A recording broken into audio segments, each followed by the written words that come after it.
Docteur Nourrisson, bonjour. Vous souhaitiez lancer un cri d'alarme sur ces agressions d'infirmières en ce moment en raison de l'épidémie de Covid-19 à Carcassonne.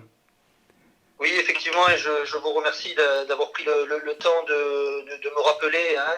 Alors en fait, cela faisait quelques jours que j'avais entendu parler localement d'actes de vandalisme contre des véhicules d'infirmières, mais cela me paraissait vraiment invraisemblable. Et j'avais eu la faiblesse d'esprit de penser que ce n'était que des rumeurs. Mais lundi de cette semaine, j'ai eu le matin même en direct 3 infirmières qui m'ont rapporté avoir eu leur propre véhicule vandalisé pour voler des masques et une qui a eu les 2 pneus de son véhicule crevés, le garagiste ayant retrouvé des vis prouvant l'acte de vandalisme. Les vols de masques sont devenus malheureusement courants, mais la destruction gratuite de véhicules de personnel soignant est vraiment de l'ordre de l'inconcevable. J'ai senti chez ces infirmières une totale détresse psychologique. Ces actes sont ignobles. Comme tous les professionnels de santé, elles prennent le maximum de précautions pour ne pas contaminer leurs patients, leurs proches, mais il faut bien reconnaître qu'elles prennent également des risques pour elles, mais pour leur famille également. J'ai contacté un ami qui m'a rappelé cette belle citation d'André Malraux.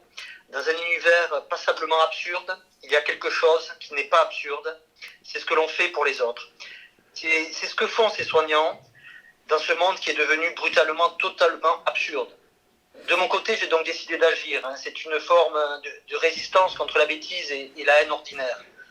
J'ai donc contacté des journalistes, des mairies, des gendarmes, des commissaires, des pompiers et des confrères. Je veux vraiment dire que tous les soignants libéraux, comme les hospitaliers du public et du privé, sont des gens dévoués et courageux. Aucune des infirmières que j'ai contactées pour aller prendre en charge des patients Covid à domicile n'a refusé d'y aller. Et pourtant, au départ, il faut bien avouer que nous avions peu de moyens, pas de masques, pas de blouse, pas de gel hydroalcoolique. Vous avez peut-être entendu parler de l'opération que vient de lancer très récemment la Gendarmerie nationale, une opération qu'ils ont baptisée IJ, opération qui vise à lutter contre la délinquance ciblée, dont sont victimes les acteurs du milieu médical, mais également des secours d'urgence. Cette opération vise à inciter à banaliser tout simplement les véhicules en retirant les caducées, le matériel médical qui serait laissé sur les sièges. Ils appellent également à porter plainte contre tout acte de vandalisme, d'agression, d'intimidation à l'encontre des soignants et des personnels de secours. Donc c'est incroyable ça justement que les autorités soient obligées de mettre en place ce genre d'initiative pour éviter que les infirmiers et les personnels soignants se fassent agresser. Alors il y en a qui se font agresser parce que pour récupérer des masques ou du matériel, et d'autres qui se font agresser, d'autres infirmières qui se font agresser parce qu'elles sont accusées de contaminer les autres, c'est ça, de porter le virus.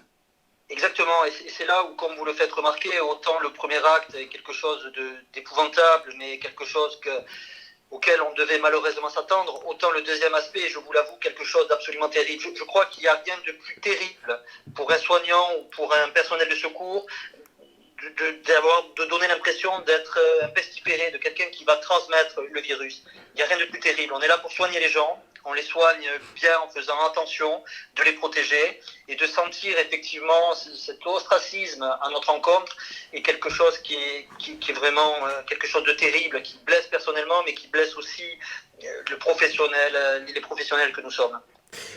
Alors, on parle du Covid-19, évidemment, c'est l'épidémie qui concerne tout le monde, mais il y a d'autres pathologies qui continuent aussi en ce moment, il ne faut pas les négliger. Et vous avez remarqué qu'il y a des gens qui ne viennent plus dans vos cabinets. C'est aussi un autre cri d'alarme que vous vouliez lancer? Effectivement, le système de santé aujourd'hui en France est fortement mobilisé pour la prise en charge des patients atteints de Covid-19.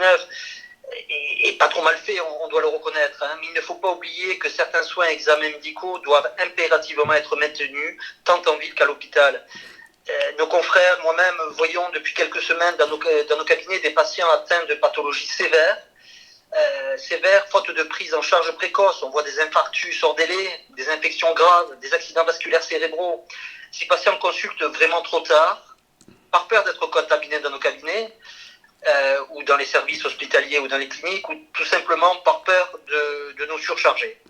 Il faut pourtant savoir que les centres médicaux, comme les hôpitaux, comme les cliniques, sont maintenant bien organisés pour vraiment éviter que les patients ne se contaminent entre eux par les Covid. Les médecins généralistes font beaucoup actuellement de téléconsultations, que ce soit en visioconférence ou pour les patients qui n'ont pas la chance d'être équipés de caméras, de microphones, on peut le faire par téléphone. les caisses ont mis en place ce qu'il fallait. Ces actes de téléconsultation sont pris en charge. Et dans la très grande majorité des cas, le patient ne paie même pas la consultation, tout se fait en tiers payant. Il faut vraiment garder à l'esprit que les patients atteints de pathologies chroniques, les patients fragiles, les patients les plus âgés, contactent leur médecin et poursuivent leur traitement et leurs examens de surveillance.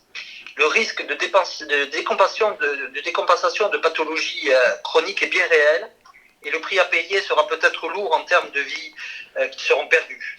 Les possibilités au départ de faire renouveler les ordonnances par les pharmaciens est au départ une bonne chose. Cela nous a laissé le temps de nous organiser.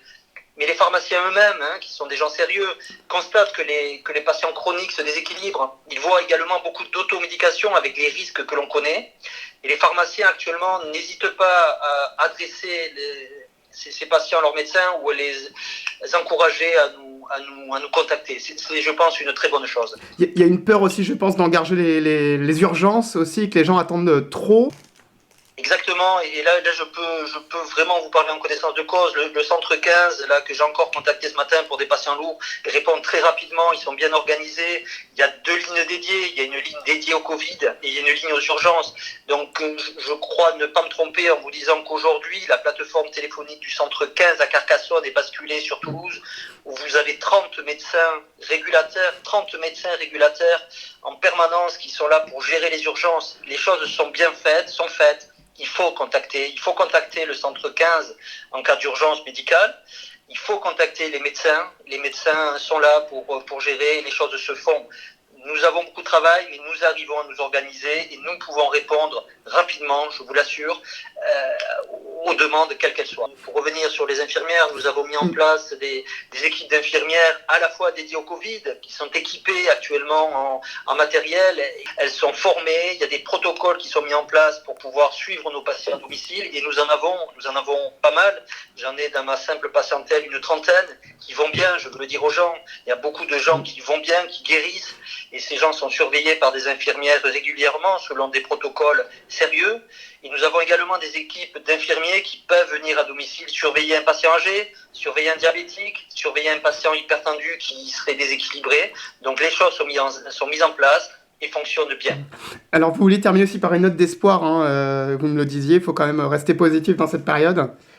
Mais vous avez tout à fait raison, on a parlé tout à l'heure des actes de vandalisme qui sont des choses ignobles, mais je veux quand même rapporter des messages d'espoir dans cette période totalement absurde, complètement folle, dans laquelle nous sommes rentrés. On voit des beaux gestes, on voit des élans de solidarité.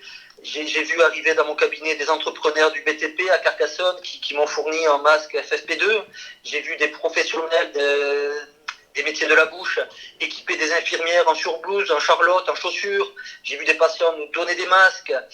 Il y a de beaux gestes. J'ai des serfs des monastères qui se sont mis à confectionner des masques aux normes AFNOR, masques dont nous aurons besoin lors du confinement.